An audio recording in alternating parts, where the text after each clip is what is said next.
Screenshot iki screenshot. Engko lek wis anu ya. Aku suni. Selesai. Oh, share screen gitu, Mbak.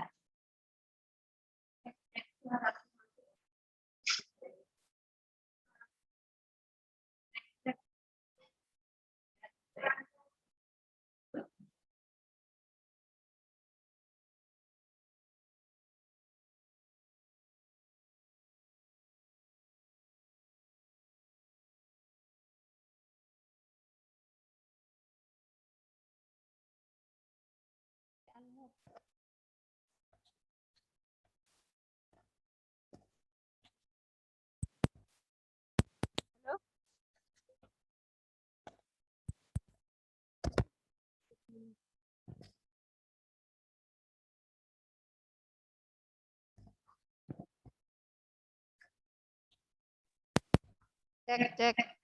Assalamualaikum warahmatullahi wabarakatuh.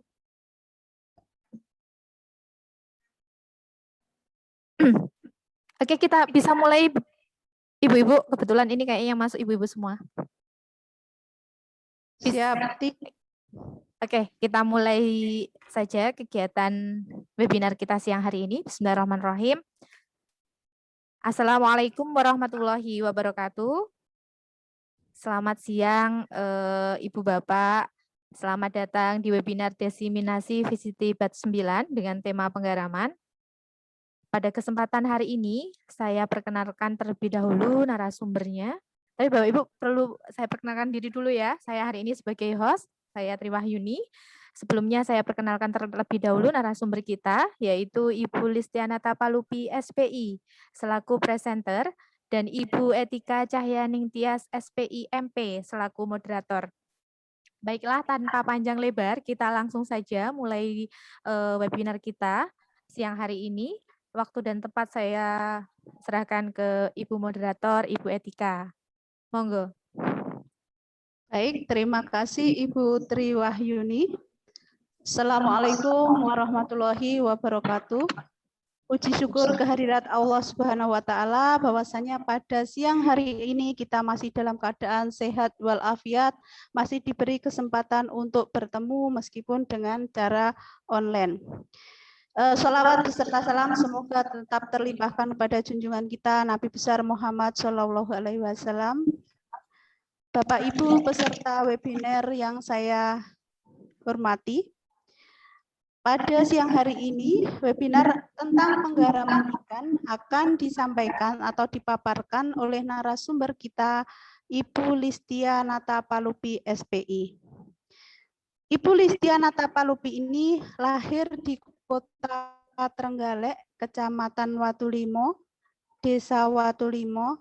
Beliau belajar dari SD sampai dengan SMA di Kabupaten Trenggalek atau di Kota Trenggalek. Selanjutnya beliau menyelesaikan sarjananya di Universitas Brawijaya Malang.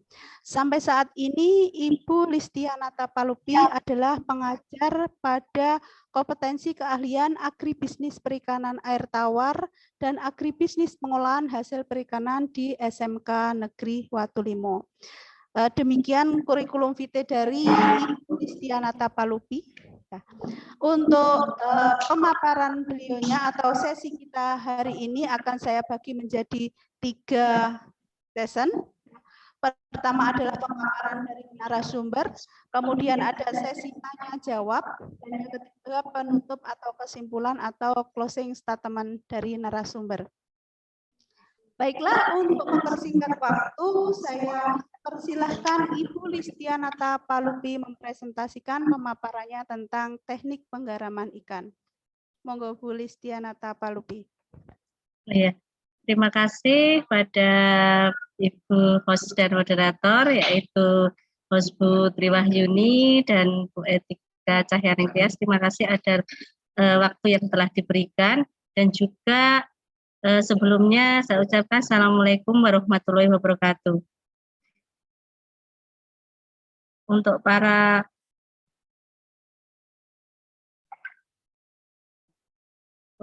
peserta, terima kasih atas partisipasinya dan untuk mengikuti webinar kali ini dengan tema adalah penggaraman. Sebelumnya saya perkenalkan bahwa nama saya adalah Listia Natapalupi.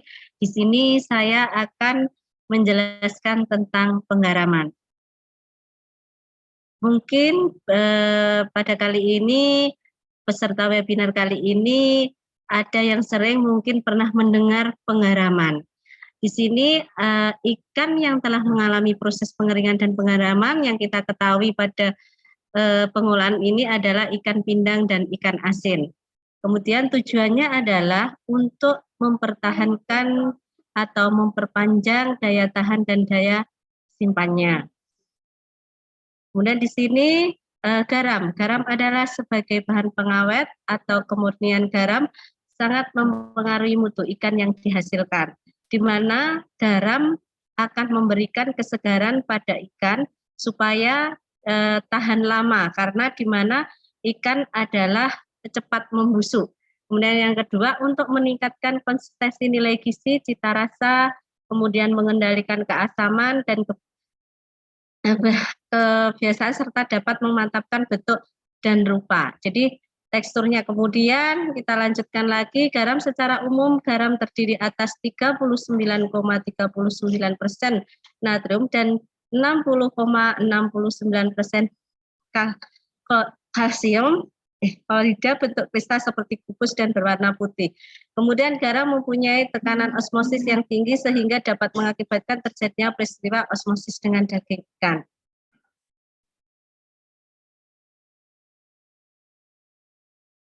Kemudian Mg, magnesium dan kalsium di sini memperlambat penetrasi garam ke dalam tubuh ikan.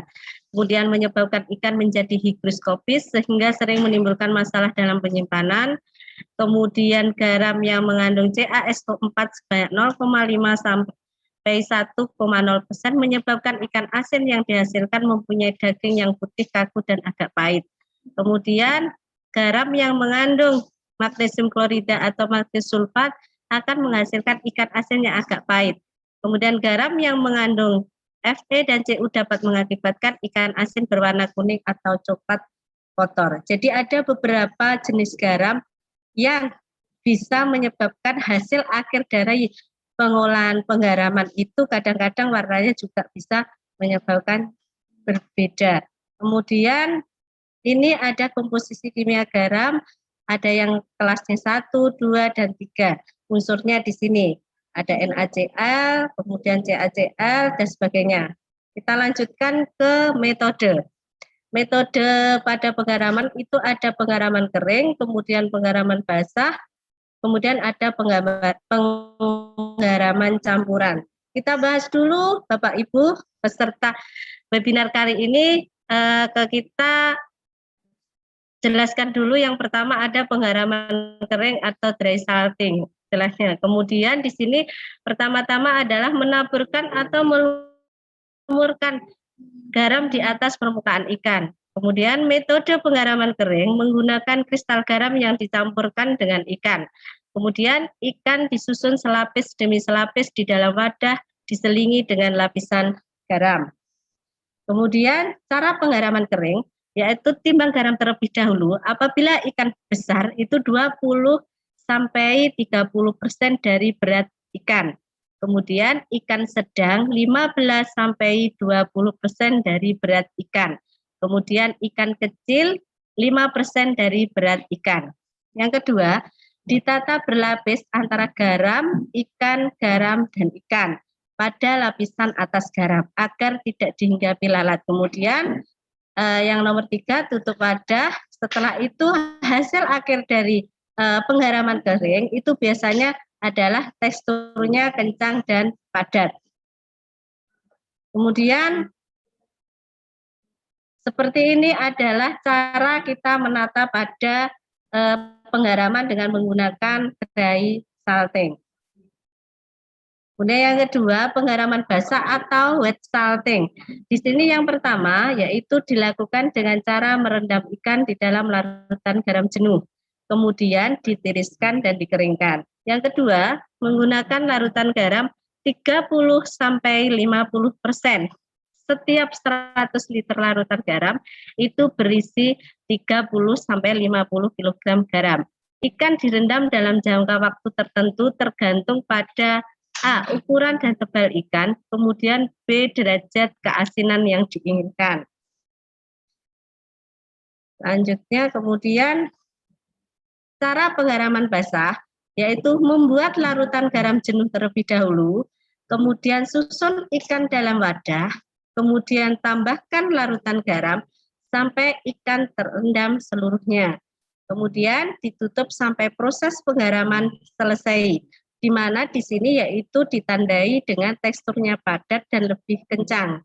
Kemudian dicuci, kemudian tiriskan hingga kering, dijemur, kemudian periksa derajat kekeringan, dan kemudian dikemas.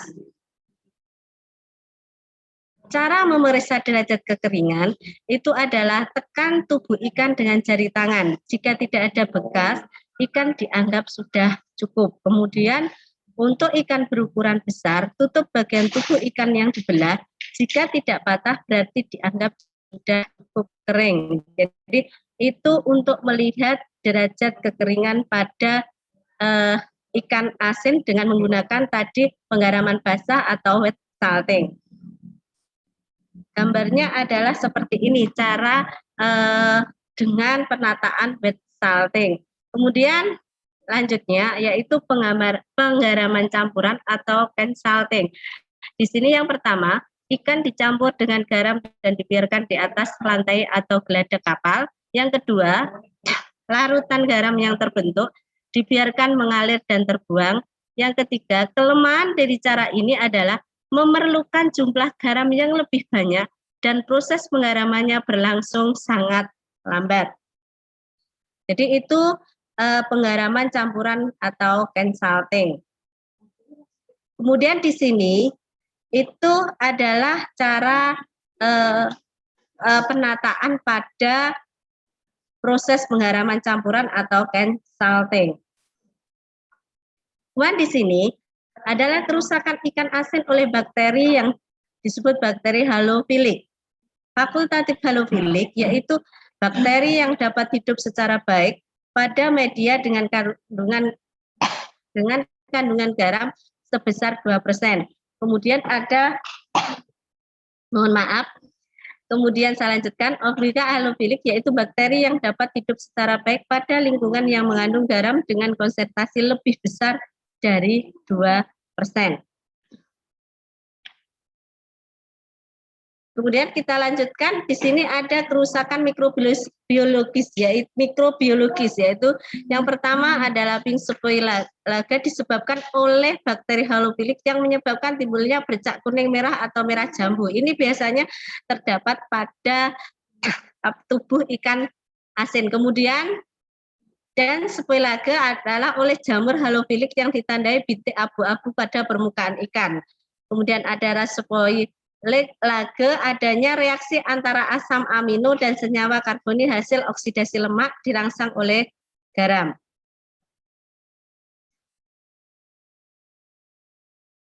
SNI ikan asin yaitu mempunyai bau, rasa, dan warna normal, serta bentuk yang baik. Kadar air paling tinggi 25%, kadar garam NaCl antara 10% sampai 20%, tidak mengandung logam, jamur juga tidak terjadi pemerahan pada bakteri. Itu adalah SNI pada ikan asin. Kemudian cara mempercepat pengeringan ikan asin, ini misalnya kalau kita membutuhkan ikan asin itu cara cepat dalam pengeringannya, yaitu yang pertama, menjemur ikan di atas para-para setinggi kurang lebih 1 meter dari atas tanah di halaman yang terbuka. Kemudian menjemur ikan di dalam ruang pengering dari plastik atau solar atau dryer. Solar dryer maksudnya. Kemudian mengalir udara panas ke permukaan ikan dalam ruangan atau mechanical dryer. Kemudian mengatur cara penjemuran ikan jangan sampai bertumpuk. Lanjutnya membelah daging ikan, kemudian membuat sayatan pada daging ikan.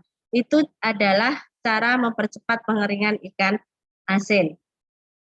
Dari materi penggaraman, ini nanti kalau setelah ini saya sudah selesai memaparkan materi ini, para peserta saya harapkan untuk memberikan pertanyaan dan hasil pemaparan ini. Terima kasih. Assalamualaikum warahmatullahi wabarakatuh. Saya kembalikan lagi kepada moderator.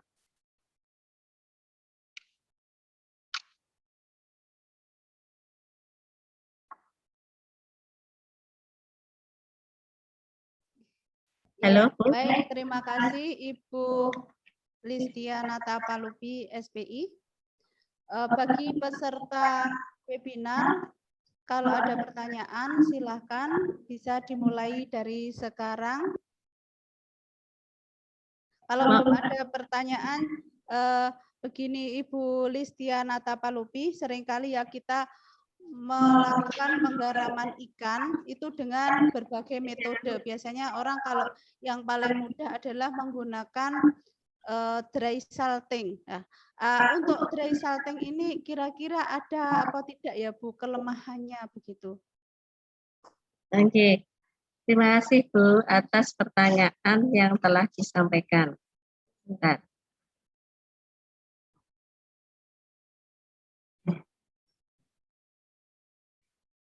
Sebentar Bu. Untuk pengeringan menggunakan dry salting ini ada kelemahannya, yaitu pada pengeringan ikan. Jadi pengeringan ikan itu biasanya kita kadang-kadang hanya menggunakan dengan cara sinar matahari paling banyak, sehingga apabila tidak kekeringannya itu tidak sampai pada ketentuannya, maka dapat menimbulkan bakteri yang terdapat pada ikan asin tersebut. Mungkin masih ada pertanyaan lagi.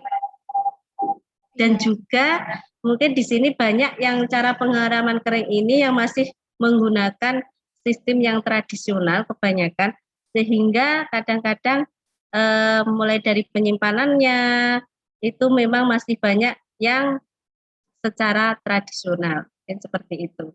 Ada pertanyaan lagi Bu? Yang lain mungkin dari para peserta? Ya, silakan para peserta.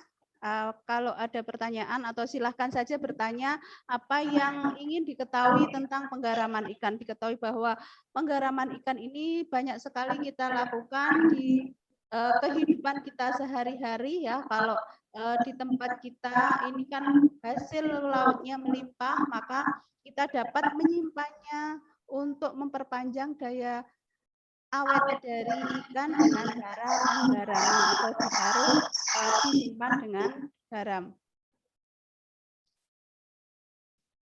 Monggo ada pertanyaan? Silakan. Mungkin dari peserta yang lain? Ya, untuk penggaraman kering ya Bu Ata, biasanya teksturnya berbeda apa tidak untuk antara metode penggaraman kering, penggaraman basah dan apa yang satunya tadi consulting ya. Ada tidak perbedaan hasil secara tekstur, penampakan dan mutu dari ikan asin yang dihasilkan dari berbagai metode tersebut? Oh, ada yang raise hand, maaf Bu Ata, ada yang raise hand. Pak Willy, monggo Pak Willy masuk, silakan. Monggo Pak. Halo. Halo. Silakan Halo. Pak Willy. Gini, pertanyaannya simpel aja. Apakah ada pemberlakuan khusus itu bagi ikan yang misalkan habis panen langsung diawetkan gitu ya, terus melalui tahap dieskan terlebih dahulu terus baru digarami, sama ikan yang langsung, maksudnya misalkan habis ditangkap nelayan itu langsung bisa dikeringkan. Apa ada pemberlakuan perbedaan yang khusus gitu ya? Begini, ya terima kasih Pak atas pertanyaannya, bagus sekali. Untuk biasanya kan kalau ikan asin atau pengeringan ikan asin misalnya ya, kan ada 3 cara tersebut. Apabila sebenarnya ikan asin itu adalah pengolahan hasil samping perikanan sebenarnya. Cuma apabila ikan melimpah, memang kita adalah biasanya menggunakan cara-cara tersebut untuk menanggulangi supaya ikan tidak cepat membusuk. Nah, kalau misalnya untuk ikan segar, misalnya setelah ditangkap, itu biasanya kan dikasih pengesan dengan garam, misalnya, supaya ikan itu tetap segar. Kalau misalnya melimpah seperti di daerah kita yang dekat dengan pantai, itu apabila musim ikan, itu biasanya banyak orang yang membuat, kalau di lingkungan kita, itu biasanya kan langsung ikan segar itu dikirim dengan menggunakan es atau garam, tetapi apabila melimpah kadang-kadang digunakan untuk pengolahan ikan asin biasanya atau produk-produk tertentu sehingga ikan itu tidak cepat membusuk gitu. Ada pertanyaan lagi Pak? Oke, pripun Pak Willy kira-kira antara yang di es langsung digarami atau langsung dari TPI, langsung dari hasil penangkapan ikan langsung digarami? Oke. Begitu penjelasan dari Bu Ata. Oke, baik, terima kasih Pak Willy. Untuk para peserta yang lain, silahkan kalau ada pertanyaan. Monggo Bapak Ibu. Iya, baik Bu Ata. Tadi kan ada berbagai metode penggaraman ikan. Ada dry salting, wet salting, dan can salting. Yang tadi kira-kira ada perbedaan tidak mutu secara organoleptik dari penampakan rasa atau dari warna dari berbagai metode yang dilakukan untuk pembuatan ikan asin. Oh iya, terima kasih Bu Etika. Jadi kalau penggaraman kering itu biasanya ciri-cirinya adalah teksturnya kencang dan padat. Kalau nanti misalnya untuk yang wet salting itu biasanya dia bentuk ukurannya itu harus kekeringannya itu harus benar-benar dia harus cukup kering, karena apabila tidak cukup kering maka ikannya akan menimbulkan bakteri nanti hasil akhirnya seperti itu. Kemudian untuk yang can salting-nya yaitu ini adalah kelemahannya di mana dia memerlukan jumlah garam yang lebih banyak, kemudian proses penggaramannya berlangsung sangat lambat karena dia ikan dicampur dengan garamnya di atas lantai atau geladak kapal sehingga larutan garam yang terbentuk dibiarkan mengalir dan terbuang. Sehingga yang paling bagus sebenarnya adalah dengan dry salting. Cuma kalau dry salting itu tadi adalah prosesnya memang kebanyakan adalah menggunakan sistem pengeringannya yang masih lama seperti itu, Bu. Iya, Bu Atta. Baik. Berarti kalau dry salting itu kan menggunakan kristal garam. Iya. Nah, itu akan berpengaruh berarti sama hasil akhirnya dibandingkan dengan wet salting. Ya, kalau wet salting menggunakan air larutan sehingga mungkin tidak banyak permukaan ikan yang tergores oleh kristal garam. Ya. Begitu kira-kira ya Bu Atta ya. Iya, seperti itu mungkin, Bu. Baik, silakan. Masih ada pertanyaan bagi peserta?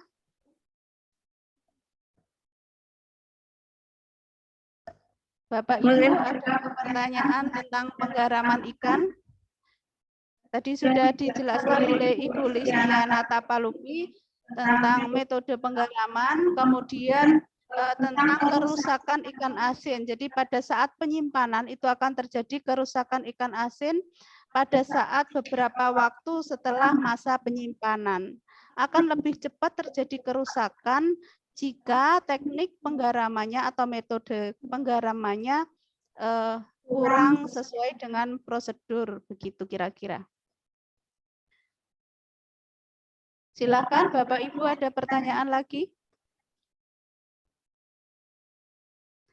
Ya, baik Ibu Listiana Tapalupi, tadi ada kerusakan-kerusakan, ada pink spoilage, ada apalagi tadi buat tangis, ada pink spoilage, ada saponifikasi, ingat saya seperti itu.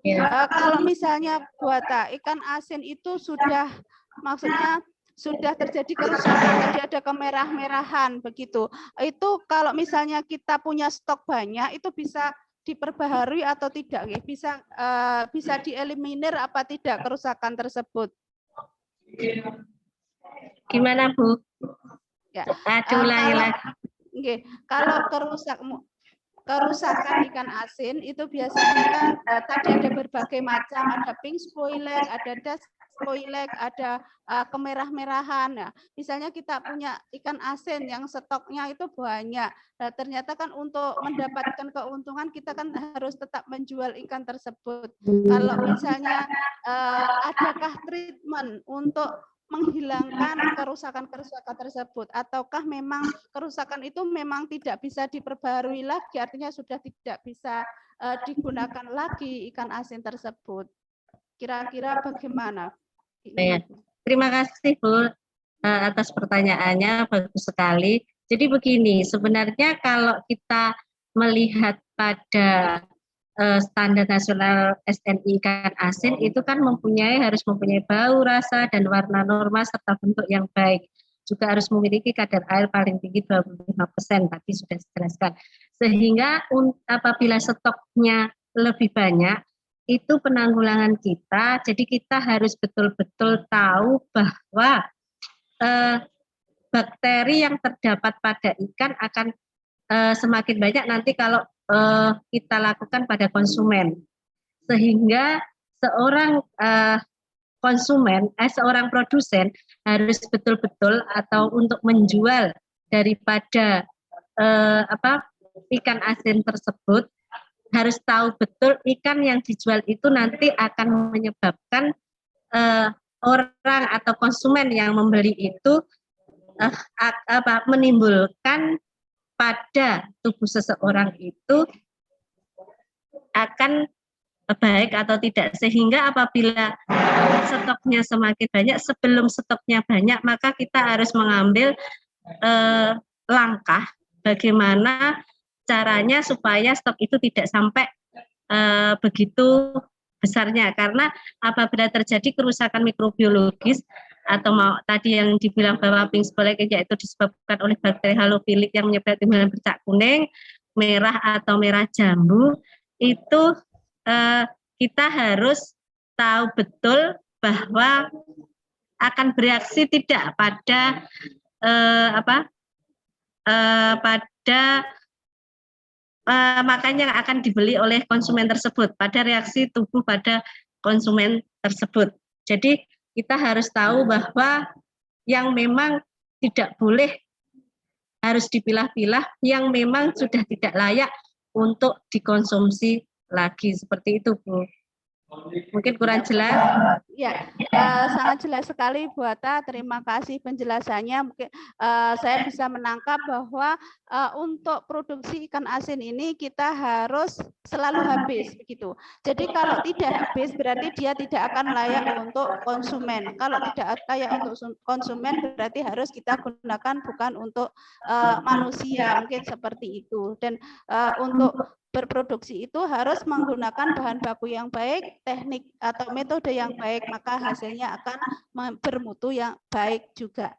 Baik Ibu Listiana Tapalupi, waktu kita sisa 1 menit lagi, Ibu Atta, monggo statement closing statement, ya silakan disimpulkan apa yang telah disampaikan, monggo Bu Atta. Terima kasih. Untuk para peserta webinar kali ini, teknik penggaraman itu ada 3, di mana ada dry salting, wet salting, sama can salting. Nah, ketiga ini merupakan teknik di mana berbeda-beda tekniknya, sehingga penggaraman, terutama penggaraman ikan harus benar-benar kita perhatikan supaya hasil dari produk ikan asin atau penggaraman ini bisa sampai layak pada konsumen, dikonsumsi oleh konsumen dengan baik. Mungkin itu saja Bu yang saya sampaikan. Kemudian terima kasih kepada Bu Etika sebagai moderator. Kemudian juga terima kasih kepada host kita Ibu Triwahyuni, dan juga terima kasih kepada Bapak Ibu peserta webinar kali ini. Apabila ada salah kata yang tidak berkenan, saya sebagai pemateri hari ini minta maaf yang sebesar-besarnya. Assalamualaikum warahmatullahi wabarakatuh. Saya kembalikan lagi kepada moderator. Waalaikumsalam warahmatullahi wabarakatuh. Terima kasih Ibu Listiana Tapalupi, presentasi yang sangat menarik tentang penggaraman ikan yang tentunya sangat kita perlukan dalam kehidupan sehari-hari sebagai masyarakat pinggir pantai, gitu kira-kira. Ya. Demikian para peserta webinar akhir dari pertemuan kita kali ini. Saya mohon maaf jika ada hal-hal yang kurang berkenan. Dan Assalamualaikum warahmatullahi wabarakatuh. Selanjutnya saya kembalikan ke Ibu Triwahyuni sebagai host. Oke, Bapak Ibu sekalian, mohon melihat di kolom chat. Bagi Bapak Ibu yang belum mengisi link presensi, bisa mengisi link presensi di kolom chat. Karena waktu kita sudah selesai, demikian Bapak Ibu rangkaian kegiatan webinar Desiminasi Visiti Bat 9 dengan tema penggaraman. Saya ucapkan terima kasih kepada para narasumber yang siang hari ini sudah hadir di webinar kita. Semoga kegiatan yang kita lakukan hari ini bisa memberikan manfaat dan ilmu yang barokah tentunya bagi kita semua. Akhir kata, wassalamualaikum warahmatullahi wabarakatuh, dan sampai jumpa lagi pada webinar-webinar berikutnya. Selamat siang.